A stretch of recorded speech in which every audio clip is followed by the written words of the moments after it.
नमस्ते।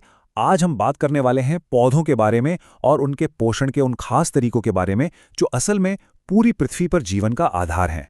तो चलिए शुरू करते हैं। सबसे पहले हम देखेंगे कि खाने के मामले में जीव जंतुओं को कैसे बांटा गया है। फिर हम पौधों की अपनी रसोई यानी फोटोसिंथेसिस के अंदर झांकेंगे। इसके बाद कुछ अजीबोगरीब पौधों से मिलेंगे जिनकी खाने की आदतें बड़ी दिलचस्प हैं। फिर देखेंगे कि कैसे कुछ जीव मिलकर काम करते हैं और आखिर में ये समझेंगे कि प्रकृति अपनी पोषक तत्वों की तिजोरी को खाली होने से कैसे बचाती है। तो सबसे पहले ये समझना ज़रूरी है कि इस दुनिया में जितने भी जीव हैं वो अपनी एनर्जी, अपनी ऊर्जा आखिर लाते कहाँ से हैं। और यहीं पर एक बहुत बड़ा फ़र्क आ जाता है। और इसका जवाब छिपा है पौधों की एक ऐसी कमाल की काबिलियत में जो उन्हें हम सबसे मतलब इंसानों और जानवरों से बिल्कुल अलग बनाती है। देखिए, दुनिया के सभी जीवों को हम दो टीमों में बांट सकते हैं। पहली टीम है ऑटोट्रॉफ्स यानी स्वपोषी। ये हैं पौधे जो अपने शेफ खुद हैं, अपना खाना खुद बनाते हैं। और दूसरी टीम है हेटेरोट्रॉफ्स यानी विषमपोषी। इसमें हम सब आते हैं, इंसान, जानवर, जो अपने खाने के लिए दूसरों पर यानी पौधों या दूसरे जानवरों पर निर्भर हैं। तो सवाल ये है कि पौधे आखिर अपना खाना बनाते कैसे हैं। चलिए अब चलते हैं पौधों के अंदर उनकी अपनी ग्रीन फैक्ट्री में। इस कमाल की प्रक्रिया का नाम है फोटोसिंथेसिस यानी प्रकाश संश्लेषण। ये एक ऐसी अनोखी और जरूरी प्रक्रिया है ना, जो सिर्फ यहीं हमारी पृथ्वी पर होती है। और इसकी एनर्जी का अल्टीमेट सोर्स है हमारा सूरज। तो खाना बनाने के लिए पौधे को चाहिए 4 मेन चीज़ें। एक तरह से ये उसकी रेसिपी के इंग्रेडिएंट्स हैं जो वो अपने आसपास से ही जुटाता है। और इस पूरी फैक्ट्री का मेन प्रोडक्शन फ्लोर है पत्ती। ये इस काम के लिए एकदम परफेक्टली डिजाइंड होती है। इसके अंदर छोटी छोटी कोशिकाएं होती हैं जो एक हरे रंग के पिगमेंट जिसे क्लोरोफिल कहते हैं उससे भरी होती हैं। हवा से कार्बन डाइऑक्साइड पत्तियों में मौजूद छोटे छोटे छेदों से अंदर आती है, जिन्हें स्टोमेटा कहते हैं। और पानी और दूसरे मिनरल्स वो जड़ों से एक पाइपलाइन के नेटवर्क के जरिए ऊपर पत्तियों तक पहुंचाए जाते हैं।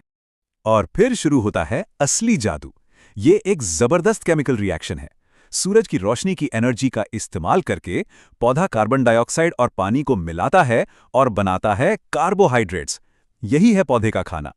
और इस प्रोसेस में एक बाय प्रोडक्ट भी निकलता है जो हम सब के लिए बहुत जरूरी है। वो है ऑक्सीजन। और ये बात कितनी सीधी और सच्ची है। सोचिए, अगर फोटोसिंथेसिस ना हो तो पृथ्वी पर जीवन का क्या होगा? कुछ भी नहीं। ये प्रक्रिया सिर्फ पौधे को खाना नहीं देती, ये हम सबको सांस लेने के लिए ऑक्सीजन देती है। इसके बिना जीवन की कल्पना भी नहीं की जा सकती।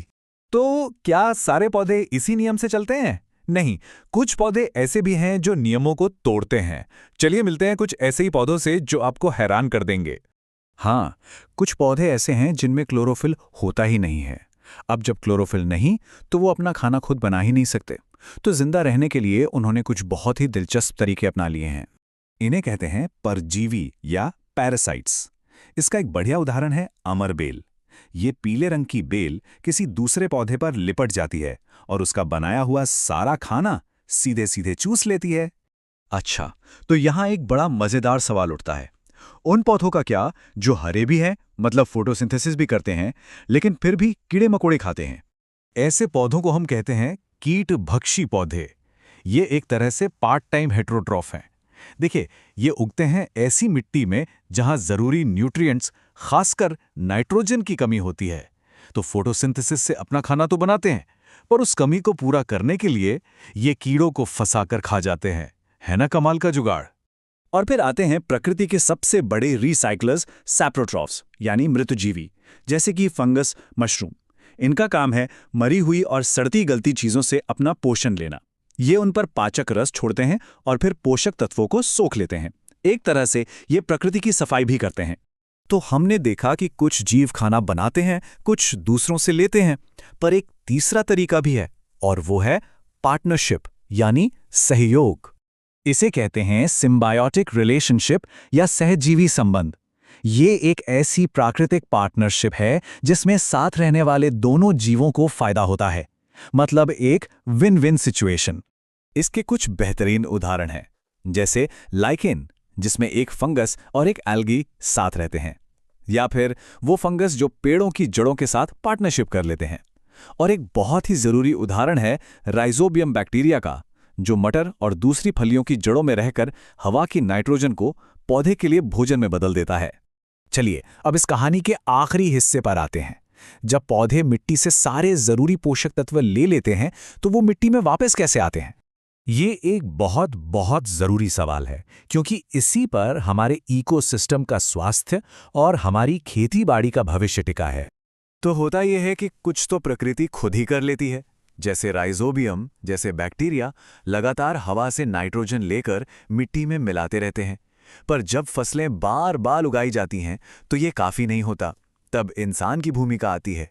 किसान खाद और फर्टिलाइजर डालकर मिट्टी में उन जरूरी पोषक तत्वों को वापस भरते हैं। तो खाना और ऑक्सीजन देने से लेकर कमाल की पार्टनरशिप बनाने तक पौधे वाकई हमारी इस दुनिया की नींव हैं। वो ऐसे बहुत से काम करते हैं जो हमें दिखाई देते हैं, और उससे कहीं ज़्यादा ऐसे काम हैं जो हमें दिखाई नहीं देते। और ये सोचना कितना दिलचस्प है कि आने वाले कल में ये पौधे और कौन सी नई और महत्वपूर्ण भूमिकाएं निभाने वाले हैं।